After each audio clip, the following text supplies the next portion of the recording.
Hello, everybody. Welcome to On the Homefront. My name is John Murphy. Happy to be here with you, sharing some time once again.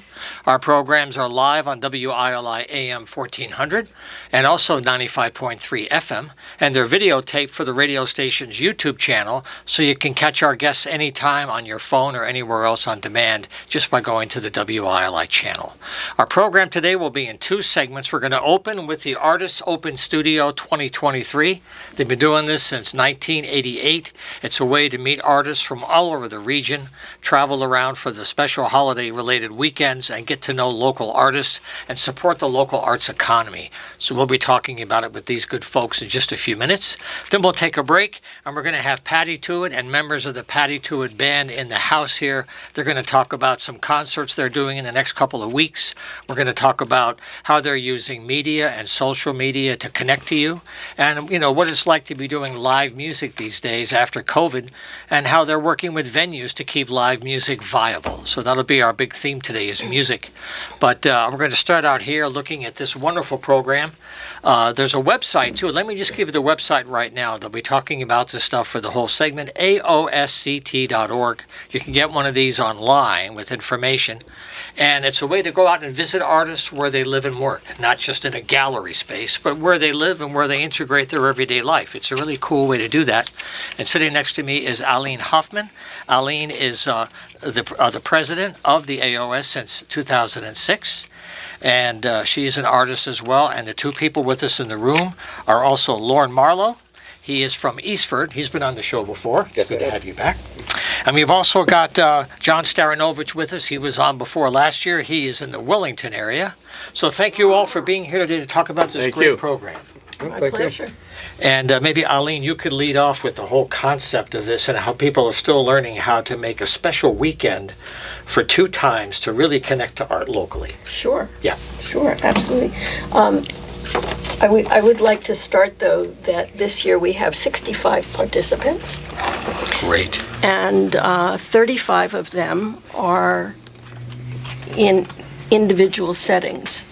So both Lauren and John are in their own shops. Their home studios. Their home studios, yes. That's really great. That's personal stuff. That is personal stuff. 30 of the participants are in groups. Mm-hmm. And the reason they're in groups basically is that there are those people who want to participate but don't have a space to open to the public. Right. And so they form groups. And so this year I have another person with me at Maplebrook Studio in Coventry. And so it's really a sweet way for people to visit and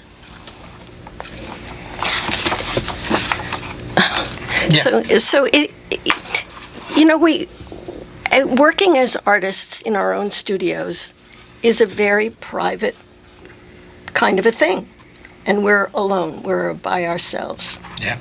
And it's just really wonderful to have people come in to our spaces, whether we're in groups or in our own studios, and enjoy our work. And there's no requirement or even an expectation that people are going to purchase. It's so low-key, the whole thing. I mean, that's nice when it happens, but that's not what it's about. Exactly. That's right. Exactly. Our mission statement really focuses on educating the public about art and artists. Yeah. I've had many guilds on here, the Coventry Arts Guild, the Stafford Group, and they're all saying some members might have a show once or twice a year if they're lucky, and they have a chance maybe to get a few things out. But you want it to be more frequent, and that's part of what you're talking about now. You have 2 more weekends. It's the weekend of Thanksgiving, after Thanksgiving, and the first weekend in December. So you have a period. I'm going to hold this up now, but there's a map here that you can get online as well, so you can locate people easily based on where you are. There's a nice guide in here that lets you know the artists who are participating, what kind of art they do, and how to connect to them and their websites and other information. So you could figure out, well, I have an hour and a half, figure out where to go, and it's really easy. And I've done it several times. It's really nice. It is really On nice. a nice afternoon, it's a great drive. Yes. So this is all online. You can pick it up. Yeah. It is online. And I do want to mention that not everybody participates all 5 days. Okay, that's true. So it's important to look at the dates. Right. So when you're choosing a pathway to travel, checking the dates. Yep. Before I let these gentlemen speak, I need Sure. to say that sadly one of our people passed last month. Meb Bowden, who does, she and her husband have done wonderful wooden functional kitchenware. Yes, I remember her. It was kitchenware, right? Yes, kitchenware. She passed. Okay. She did pass. However, Meb's Kitchenware will be open. Her husband, who was her partner in Right. making all these things, Right. is keeping the shop open. That's sweet. That's a nice family thing to keep it going too. Yes. Kind of bittersweet, but it's nice to keep the art going. Yes. So anyway, just check the map there, and for the proper dates. You've got 5 days to do this. Great. Lauren, what's it been like for you now? You've been here for a while doing these. What kind of sense do you have of the people that come and visit? Well, I think they enjoy the whole tour in itself. If they have the time to get out and visit a few different areas, artists, I think they really enjoy that. And my girlfriend does all the wood burning so we have a little demonstration when people come, so Yeah. they can see that we're working, how that, procedure goes. And I try to walk them through the whole process of making a board, what it takes to do. I'll have a raw board there from start to finish, so they Right. can see what it looks like from the beginning, process through. Part of the fun is Yeah, see it is how part it's of made. the fun. That's Yeah, right. yeah. I have a great time interacting with people, and anyone that's willing to listen, I'm willing to talk. So I have a good time with it. I really do. Yes. I think that's true for all of us. Yes, yes. And John, how about your side of the story from where you are? Well, we get people from pretty far away sometimes, like as far away as like Orange, Connecticut, It's a good drive. Westport, people from the Berkshires. So word gets around, and the brochures are certainly fundamental, but also word of mouth I've found has been very, very good. When people come to my house, I have pieces in different phases of operation. Like I have some things that I do mirrored sculpted tree holes that hang on the wall. Plus I do other things like tree sections that are hollow, and I add things to those. I've seen those. Those are really nooks and crannies. It's really cool how the light plays off the Yes, corners. and a lot of them I put LED lights in, Right. and the wall hung pieces all have mirrors, and so I have pieces that are in what I call shake and bake. If it's a green piece of wood, I keep it in a plastic bag, and that's a controlled decay process. And I have a couple of pieces that I'll be showing people. They have mushrooms and fungus on them, Right. and that allows me to take the bark off easily and save that first cambium layer. And then I'll show them how I do a mirror in the back, how I make a pattern, how I cut the mirrors, and I've had people come in there and spend 2 hours looking yeah.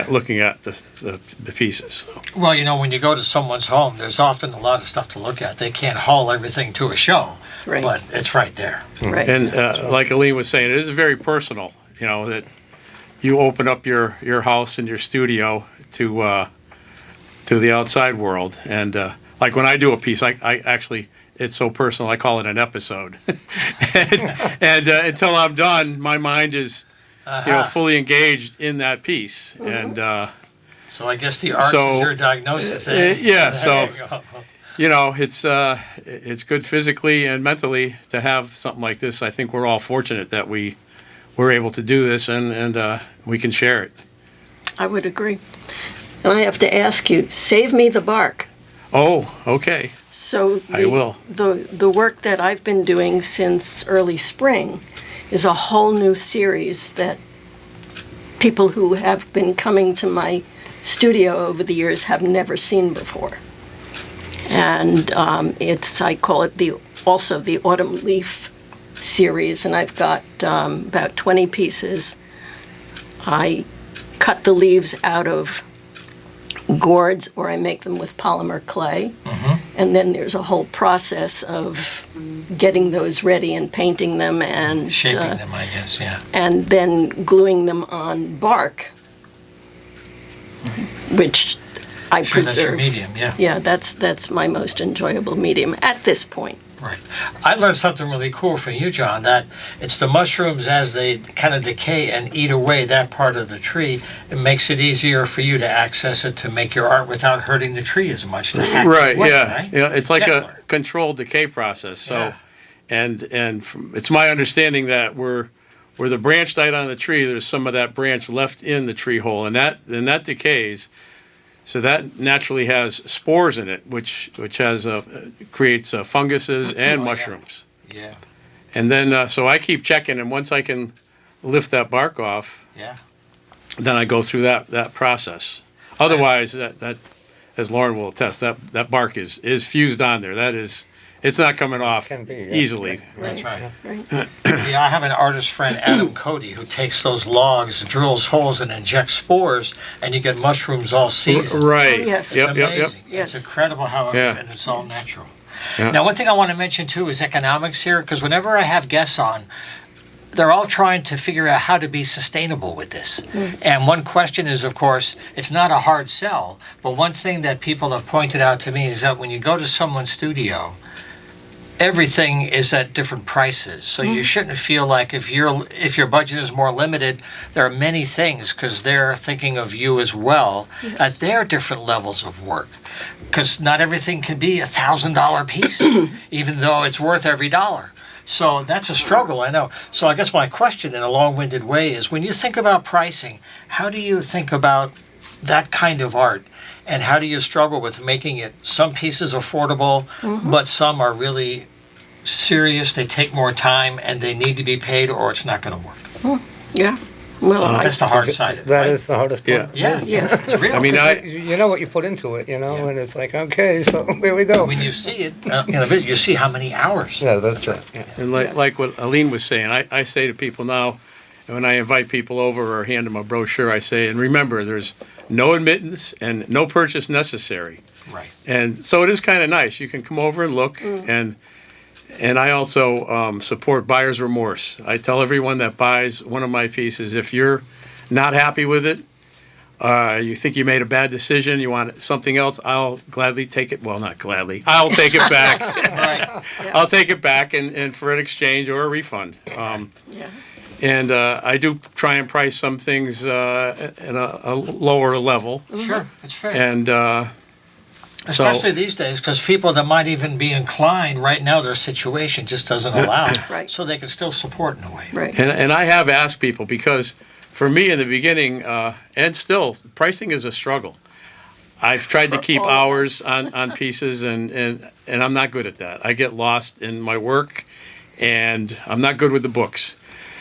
So, so I've asked people that, what do you think about my pricing? And most people say it's reasonable for what you do. Right. And some people have even suggested it should be higher. And I think that would be way out of the price range. But Yes. Well, also, So- this is Eastern Connecticut, not Manhattan. Exactly. And so there's Right. a whole scale, and this is appropriate to our life out here. Yes, Yeah. yes. And if we were to price things based on the hours that we put into things, Yeah. Oh, yeah. untouchable. absolutely. One way we untouchable. try to keep the price down, I get all my logs from trees that either came down from a storm or something, or Right. had to be cut down or something. Right. So I'm having the mills, the logs milled, which keeps the, if you go to a lumber yard and buy, most of our boards are with cherry, you're going to pay top dollar because it's already been through a few hands already before it gets to me. Especially And these then days.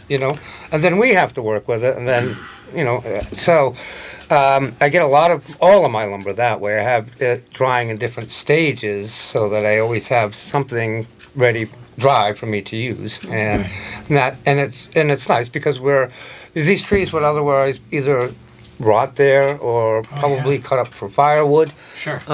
So we're giving them a second life, really. Absolutely. That's Also. the beauty of it. It's Yeah. like a restoration. Right. Exactly. It's interesting, as I'm sitting here, I realize that the three of us work in wood. Right. And yet each of our approaches is very different, very Yes. unique. Yeah. So we all work in a renewable source. I as well. Like I use tree holes, but they're all from down trees. And my source, as it's been over the past few years, is Asplund and Eversource cutting those trees down along the power line. They're doing a lot of tree work. They're doing a lot of tree work. So that's been a great source for me. And All right, folks, so here you go. 2023 Artists Open Studio. The website is aosct.org, 5 days, November 24, 25, 26, and then the first weekend in December. Map inside, all the information to meet these good folks. I wish you good weather and a great turnout this year. Great. Thank you thanks very for much. having us. Thank you very much, Laura. Have you back. Okay, we're taking a short break for some messages, and we're going to have the Patty Tuite band as I hit the microphone there. It's my percussion contribution for the show. I'm going to do the maracas for the show. We're going to have Patty Tuite here with her band after the break. Don't go away. You're here. As you can see, this is the set of a Marx Brothers film right now in the studio. We're looking at live music in Connecticut with the Patty Tuite band, with members in the house. They have 2 gigs coming up on November 11th and 18th. But 17th. Thank you very much. But in addition to that, we're talking about live music, how venues are doing, how the fans are coming out, and what's happening with streaming and websites and social media, and how musicians are trying to find new ways to connect to you all the time. So I want to thank you all for being here today, for making music during the year for us to enjoy.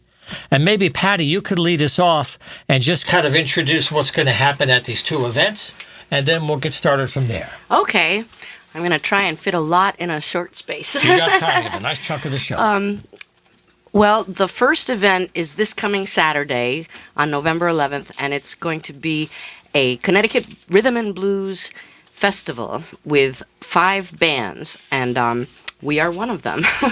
And I can tell you everybody that's going to be on it. Toss Sure. Crew is going to be featured. The Mighty Soul Drivers, Nice. the Patty Tuite Band, Blue Devil Blues, who just won a trip to Memphis by winning the Blues Challenge, Mick Kalasa, and there are some special guests. I know that one is Jake Kulak. They're going to be sitting in. And the headliner, her name is Vanessa Collier, and she is definitely worth checking out. I saw her pre-COVID, and she's a fantastic songwriter and saxophonist. She can also play guitar, but she leaves most of the big guitar work to her guitarist, whose name is Laura Chavez. And Laura Chavez won the Blues Music Award for Best Guitarist, bar female, male categories. She was just Wow. voted the best guitarist. Sweet. So it's going to be a really great show, and it's going to be from 2 to 10 p.m. It'll probably end around 9:30, but, you know. Yeah. And also, they wanted to let me know, we are going to have some giveaways for tickets later, too. Yes. So she wanted to have us mention that it's a 100% nonprofit. They are going to be benefiting blues music education programs in whatever place they have the event, because they want this to be an annual event. Very nice. So New Britain will benefit from it for their schools and music programs. And Musicians Lifeline, which is for musicians who are struggling due to whatever reasons, whether it be Yeah. health or finances That's or right. COVID or whatever. So they're going to be donating a lot of good money for that.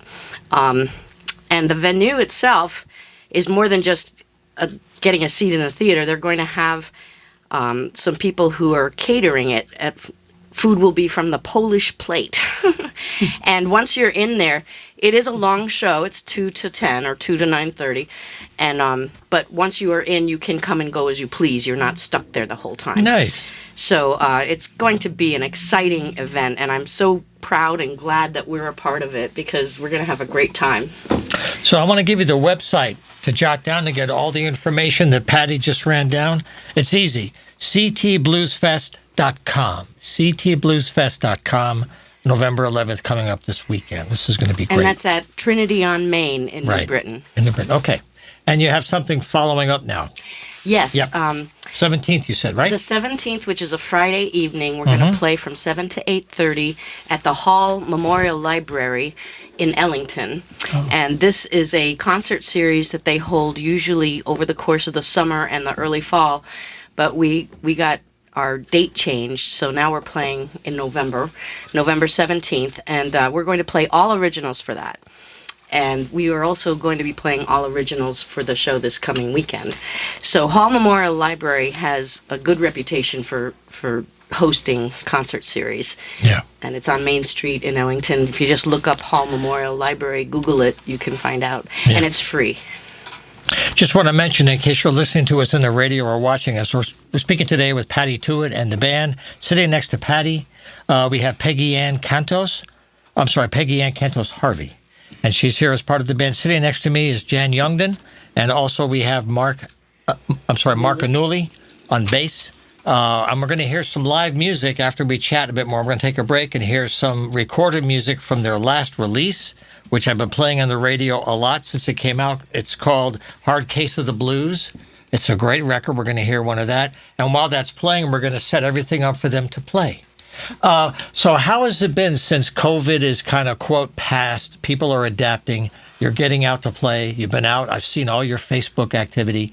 What's the response been like to finally get out this year? It's been pretty wonderful, and we still like to play outdoors more than indoors, just because of the safety. You know, there are these bumps for COVID still happening. But my general way to promote is through Facebook, because that is our demographic of people to reach, and we get a lot of responses from that when we advertise that way. And as you may know, everybody in the band has other projects going on. Yeah. And Jan has been doing an interesting thing. Tell them about your podcast.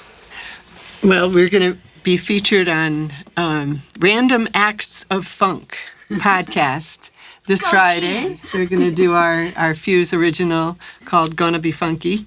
And then the following week on the 17th, they're going to feature us as the feature band. So it'll be more than one song that they do. Light it up. Yes, our CD Light It Up. The other thing I got going on this weekend is I'm recording some originals in the studio, Studio 307, Elisa Gianelli's studio, with just three of us, Justin Stafford, Black right? Stafford? in Stafford, yep. Justin Blackburn on drums and percussion, and Bob Laramie on bass. And we're gonna do basic tracks for 3 songs, and then I'm gonna do a long day. I'm gonna do flute overdubs, synthesizer overdubs, organ overdubs, all the solos. I saw you folks play this summer at the Street Fest, and it was a musical. It was an incredible variety of sounds right in downtown Willimantic. So as you move forward on your projects, opportunities for new releases, I'm getting a lot of musicians to come around. You just have to let us know when the timing is good, and we'll continue the stories. Mark, what's it like for you now in terms of your music and your plans as we get into the fall-winter period? I know people are inside now, so we have to think about COVID a little bit. There are going to be spikes. But how's it been for you getting back in the swing? Well, all the musicians took a hit during the pandemic, and unless you were doing studio projects and things of the like, you weren't working. Right. So Patty, during the pandemic, basically recorded 2 albums. So she made good use of her downtime. She wrote a lot of music. Yeah. We woodshedded that music in a very COVID-friendly way. I recall October of 2020 being out in your backyard in a big circle and braving the weather but getting the music down, recorded in the studio a couple of months later. So with opportunities like that, I've been able to keep very busy with Patty. I also work with another band called Horizon Blue. Mm-hmm. They're an acoustic Americana band out of Manchester, and we also did some recording during that period. So I think for many musicians, it was a time maybe to reflect, Yeah. And write and record. Mm-hmm. Yeah. Well, I wanted to, the website, pattytuite.com, you can follow up on these releases. Would you like to share your website or your Facebook for Fuse and the other music you're doing? FuseFunkBand.com. There you go. I have JanYoungdenTrio.com There you as well go. as my jazz trio, which Yeah. I forgot to mention. Yeah. And how about you, Peggy Ann? Well, I've managed to stay really busy, actually. I'm playing with Bruce John as a duo. We get together at least a couple times a month. I play out with him, and we're going to be on the radio tomorrow at 7:40. Going to doing his Wayno. yeah, with Wayne Norman. Wayno. You got it. Yeah, I can't wait to. Hey, Wayne, how you doing, That's buddy? it. I haven't That's it, seen him man. in about 30 years, but I'm psyched for that. So I've been playing with Bruce, and he's really been great. I've learned so much from him, and of course with Patty, I've learned so much. And I have a bluegrass background. So I was playing I still play with an acoustic band, the Hot Flashes. Oh, And, yeah. Amy Gallatin and the That's Hot Flashes. right, And, yes. we've got a couple gigs coming up in December, holiday shows on Friday the 8th, and then the 8th in Glastonbury, and the 17th at the Bread Box. Yep. And then I got a lot of bluegrass going on too. I think on the 25th of November, I'm playing with a bluegrass band called Shady Creek. We've got a gig at the Killingley Grange in Killingley, Wow. and that's a bluegrass band. And there's a couple groups that are going to play there. And if anyone's around in December, heading to Chatham, I'm playing with a bluegrass band there from Boston, the Reunion Band. We're going to do New Year's Eve, the first night in Chatham, which is a fabulous celebration of the new year, and there's all kinds Nice of... location. Oh, it's beautiful. I love this gig. It's fabulous, yeah. So I'm busy. I'm really busy. And what I did during COVID, I wrote this little spiel to encourage people to take advantage of the time to learn to play an instrument or go on YouTube. And there's so many teaching tools on YouTube where you can learn to play. And I actually hooked up with a violinist in Greece, and I've been doing Zoom gypsy jazz violin lessons via Zoom for 3 years. My 3-year Like anniversary. a Borelli Legren kind of thing? You know, that guy is a phenomenal player. It's great. I'm having Chris Kasides is the violinist in Greece, but it's great. Peggy Yeah. is constantly learning new things. And Oh my I have God. to say, I am so grateful that I have everybody here in my band. And Judy Tompkins, who plays drums, isn't here because we weren't going to try to fit the whole drum kit in here. But I wish that she could have been here. Sure. But I am so happy with this band because even though we all have long experience, this has only been a 2-year-old band together. So we did a lot of learning of all of In those 2 CD years, that's a lot, materials yeah. in a short time. And another thing about it is that on the record itself, Paul Nelson did a lot of lead guitar, but because we were looking around for a guitarist, but when we tried out guitarists, we felt that we had enough without a guitarist. So we just adapted the songs so that we could play them without guitar. And I think that gives us a really unique sound. And we have 4 girls playing and Mark on the bass. Wow. So all of the leads are by girls. And Judy is just a killer drummer. She always excites the crowd. That's kind of an orchestration thing you're doing, really. Oh, yeah, You're really we- arranging the parts. Oh yeah. There's a really lot of sweet. arrangement involved, but we try to make it look like there isn't. That's the fun, Let's right? jam. Yeah, we know what we're doing. Let's surprise the hell out of them, right?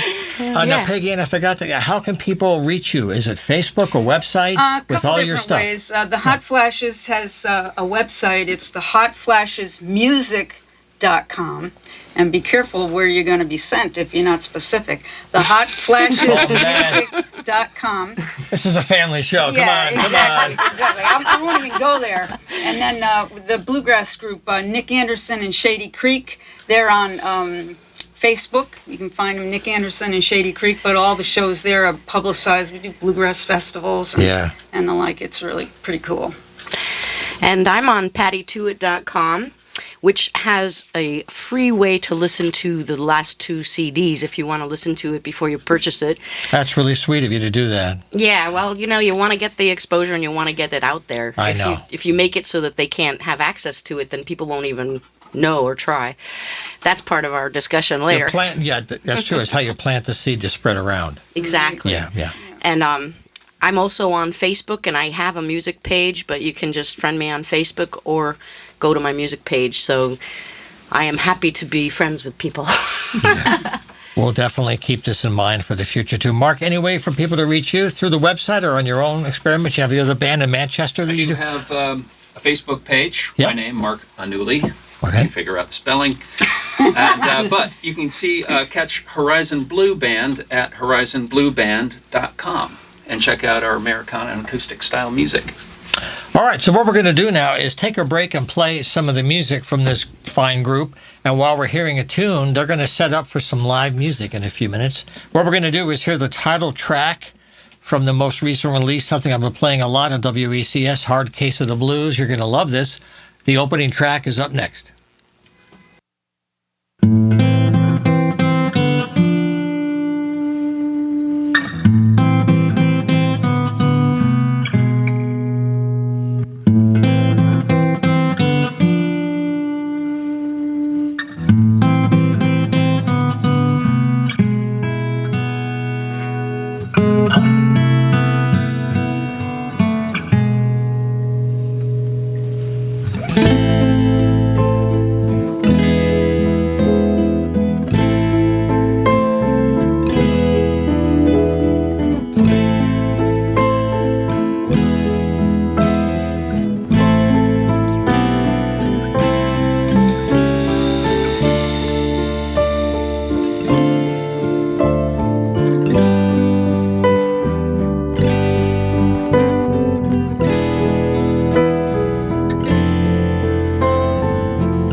What can I do to ease your trouble? What can I do to ease your pain? Because lately you've been in a bubble. I've tried to burst it over and over again. You know you've never been much of a talker, but you've always let your love shine through.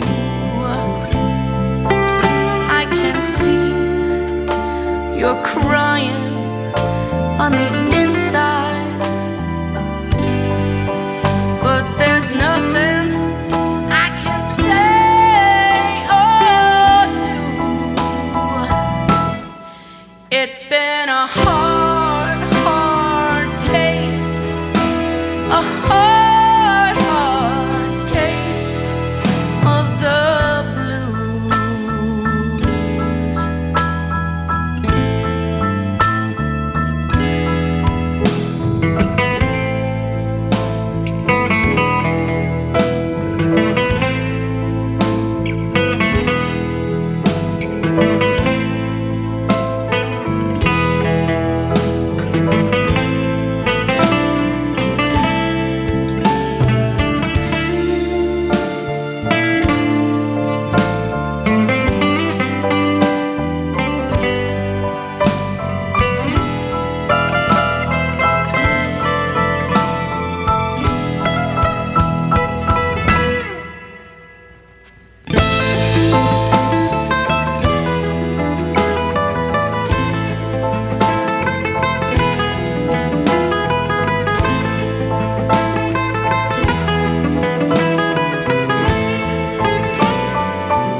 I'm just making enough to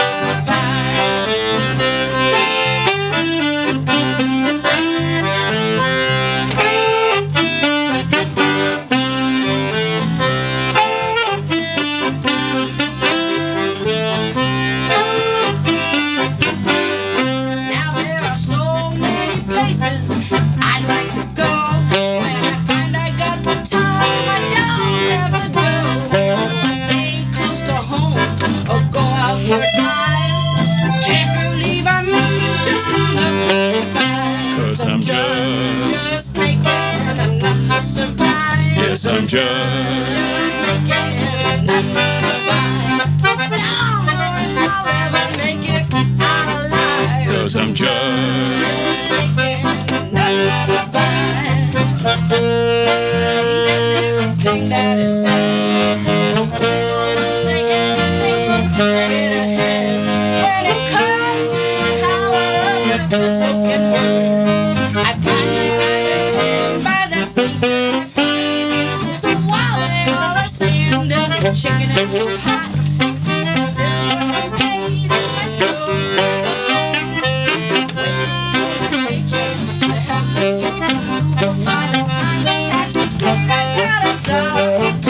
Cause I'm just making enough to survive. Yes, I'm just making enough to survive. Don't know if I'll ever make it out alive. Cause I'm just making enough to survive.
I'm just making enough to survive. Don't know if I'll ever make it out alive. 'Cause I'm just making enough to survive.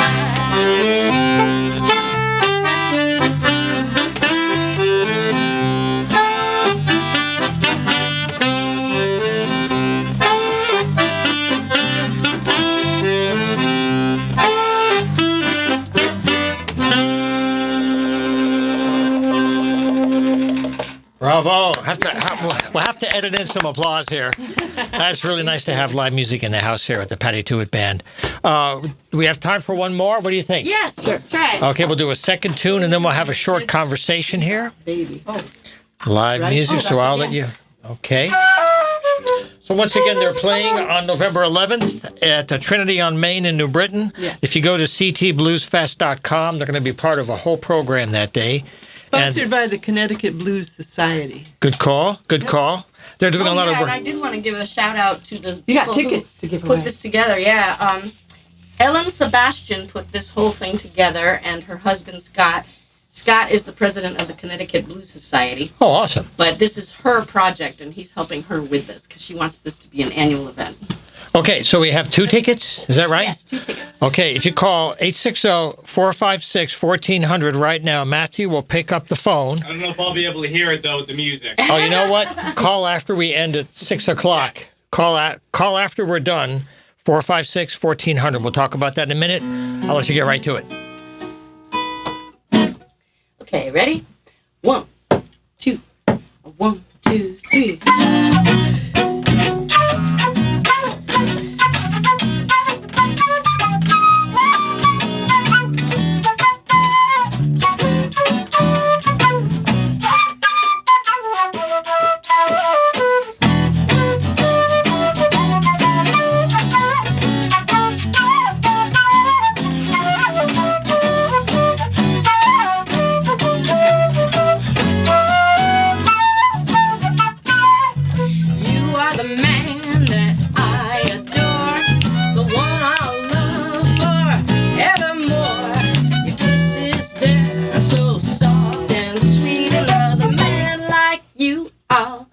ever meet, 'cause you're my bebop baby.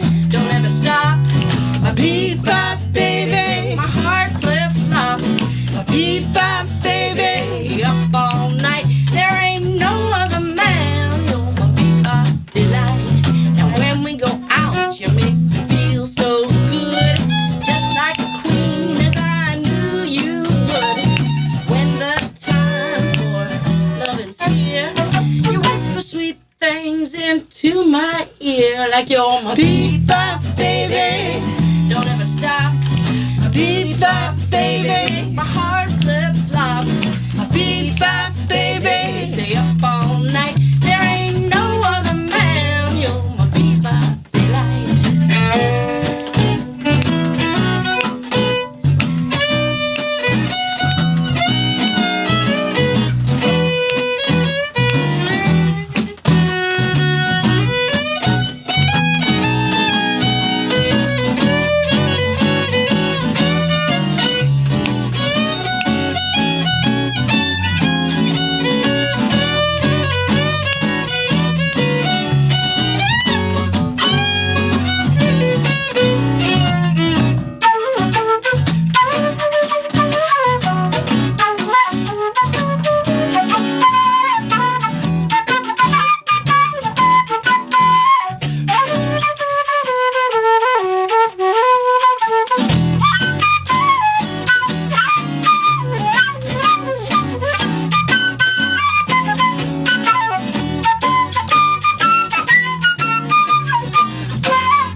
Now I don't care if we never go out.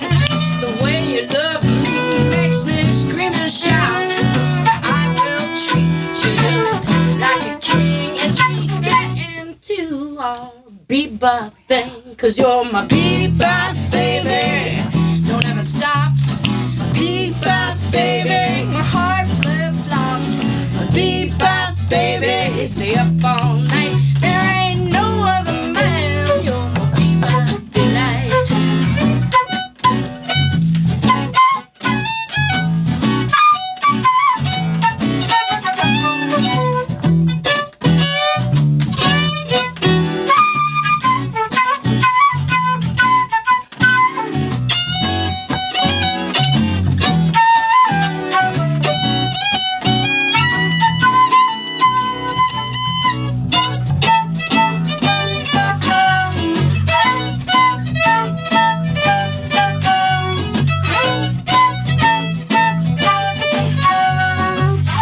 Bebop baby.